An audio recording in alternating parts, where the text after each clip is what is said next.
Bismillahirrahmanirrahim. Assalamualaikum warahmatullahi wabarakatuh. Waalaikumsalam Waalaikumsalam warahmatullahi warahmatullahi wabarakatuh. wabarakatuh. Ibu Bapak, bagaimana kabar hari ini? Baik, Alhamdulillah, alhamdulillah sehat. Baiklah, Ketua kelas siapa yang bertugas hari ini? Bertugas hari ini Pak Solehin memimpin doa, Bu Imas speaking. Ya. Silahkan Bapak Solehin untuk memimpin doa, nanti setelah Pak Solehin memimpin doa, Bu Imas untuk speaking. Ya, silahkan Bapak Solihin memimpin doa. Ya, baiklah Terima kasih Bapak Ohan rekan-rekan. informasinya. Ya, Ya. sama-sama. Baiklah rekan-rekan sekalian, sebelum kita melaksanakan pelatihan ini supaya diberikan kelancaran dan kesehatan, marilah kita bersama-sama berdoa dahulu. Berdoa menurut agama dan kepercayaannya. Berdoa dimulai.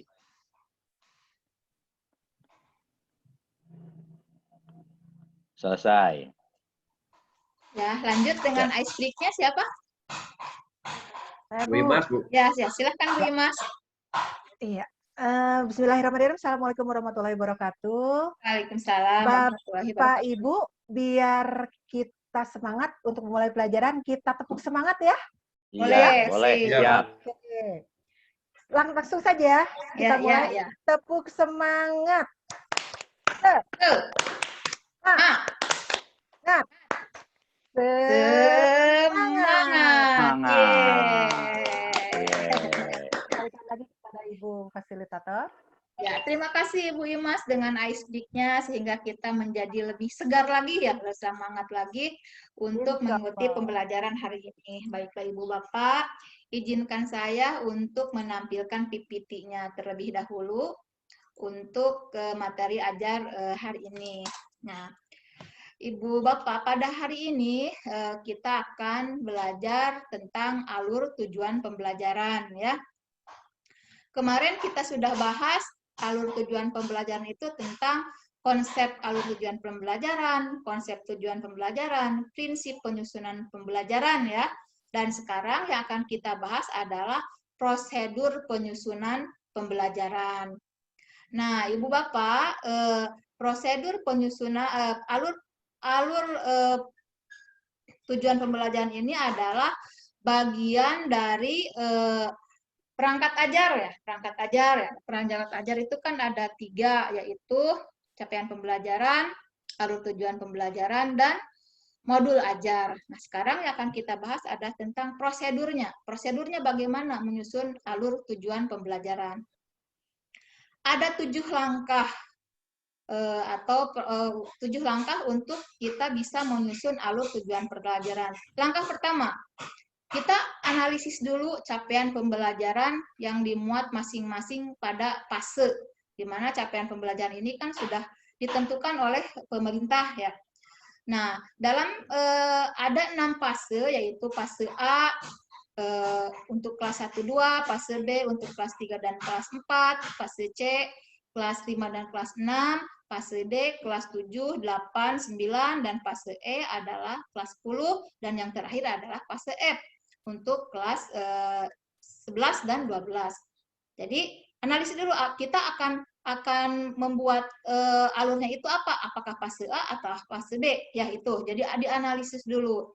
Nah, setelah dianalisis, lalu kita identifikasi kompetensi-kompetensi di akhir fase. Misalnya kalau kita mau membuat di kelas fase A, kelas 2, kita analisis akhir fasenya kelas 1 ya, kelas 2 misalnya apa. Nah, terus identifikasi juga kompetensi sebelumnya. Jadi kalau kelas 2 berarti di akhir kelas 1 itu apa? Diidentifikasi ya. Itu yang kedua, identifikasi kompetensi. Nah, setelah kita sudah menentukan kompetensi apa yang akan kita buat, lalu kita analisis kompetensi itu, dianalisis elemennya apa yang harus dimasukkan, karena kita tahu ya yang harus dimasukkan itu adalah ada elemen profil pelajar Pancasila, di mana terdapat 6 sub-elemen atau 6 dimensi, yaitu beriman dan bertakwa kepada Tuhan Yang Maha Esa dan berakhlak mulia, mandiri, bergotong royong, berkebinekaan global, dan bernarkis dan kreatif. Nah, itu setelah ini dianalisis, dimasukkan ke kompetensi mana saja gitu, disebarkan ya ke setiap kompetensi yang akan kita buat. Nah, setelah kita menentukan berdasarkan identifikasi kompetensi tersebut, maka kita susun apa pertimbangan kompetensi yang akan dicapai atau yang akan dipahami. Nah, ini harus 3 dimensi ya Pak ya. Kompetensinya gitu harus sesuai dengan taksonomi Bloom, misalnya dari apakah mengingat dulu, apakah memahami dulu, itu disusun secara logis dan sistematis. Terus juga sikapnya itu adalah yang tadi itu ya, profil pelajar Pancasilanya mana yang akan diambil. Terus lagi keterampilannya yang akan diterapkan di dalam tujuan pembelajaran itu apa? Apakah berpikir kritis, apakah sesuai dengan keterampilan abad 21 ya, karena ada 4 keterampilan yang harus dimiliki anak, yaitu kritis, kreatif, kolaboratif, dan komunikatif. Nah, ini ditentukan juga di dalam tujuan pembelajaran itu. Nah, setelah itu kita tentukan, setelah identifikasi, barulah kita merumuskan tujuan pembelajaran. Nah, dirumuskan tujuan pembelajaran secara logis dan sistematis tadi ya Ibu ya. Jadi disusun dari mulai tujuannya itu, kognitifnya itu ya dari mulai mengingat, memahami, mengaplikasi, mengevaluasi, menganalisis, dan yang terakhir adalah mencipta. Jadi kita jangan menyusun tujuan pembelajaran itu memahami sebelum mengingat, mengevaluasi sebelum mengaplikasi, atau mencipta sebelum menganalisis. Itu tidak seperti itu ya. Jadi harus tersusun secara logis dan sistematis. Nah, setelah itu, setelah kita menentukan, menyusun tujuan pembelajaran, baru kita mencari materi, luang lingkup materinya itu apa saja. Misalnya untuk tujuan pertama, misalnya tentang siswa memahami tentang wujud benda. Nah, kita baru ruang lingkupnya itu apa saja kita tentukan. Nah, di sini Ibu, tujuan pembelajaran itu, satu tujuan pembelajaran itu boleh kita menggunakan ruang lingkup lebih dari satu, gitu ya, tentang ruang lingkup materi. Nah, setelah itu, setelah kita menentukan ruang lingkup materinya, barulah kita menentukan alokasi waktunya. Nah, kan alokasi waktunya kan tadi dalam tujuan pembelajaran itu ada pengetahuannya, ada sikapnya, ada keterampilannya ya. Nah, di dalam tujuan pembelajaran sekolah penggerak itu, pengetahuannya misalnya kita alokasikan waktu 120 menit. Nah, keterampilannya karena ini di dalam sekolah penggerak itu lebih menekankan kepada proses, kita beri waktu lebih banyak. Misalnya untuk keterampilannya 480 menit. Nah, lalu untuk sikapnya misalnya 120 menit. Nah, ini alurnya.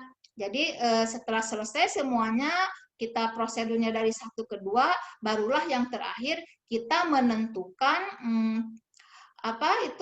menentukan alokasi waktu dari apa yang akan kita berikan kepada siswa-siswa kita. Nah, itu langkah-langkah penyusunan alur penyusunan tujuan pembelajaran. Nah, Ibu-ibu apa sudah jelas atau ada yang ditanyakan atau mungkin menanggapi dari prosedur penyusunan alur tujuan pembelajaran yang tadi saya sudah paparkan? Ada Bu, saya Bu. Ya, silakan Pak Solihin. Ya, terima kasih atas kesempatannya. Apa yang dipaparkan tadi Ibu mengenai fase ini Bu, apakah fase itu sama dengan kelas atau bagaimana itu? Dan manfaatnya daripada di fase-fase itu untuk apa kira-kira Bu itu? Ya, baiklah.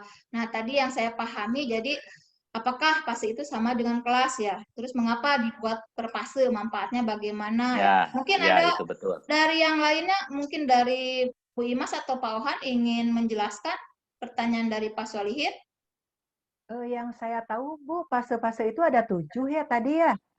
Fase itu Sampai ada F ya. Yang iya, ini nih. fase A, fase B, C, D, E, F. Jadi fase-fase di sana, nah untuk fase 1 adalah kelas 1 dan 2, fase A itu untuk kelas 1 dan 2, fase B untuk kelas 3 dan 4, fase C untuk kelas 5 dan 6, fase D untuk kelas 7, 8, dan 9, fase E untuk kelas 9, dan fase F adalah untuk kelas 11 dan 12.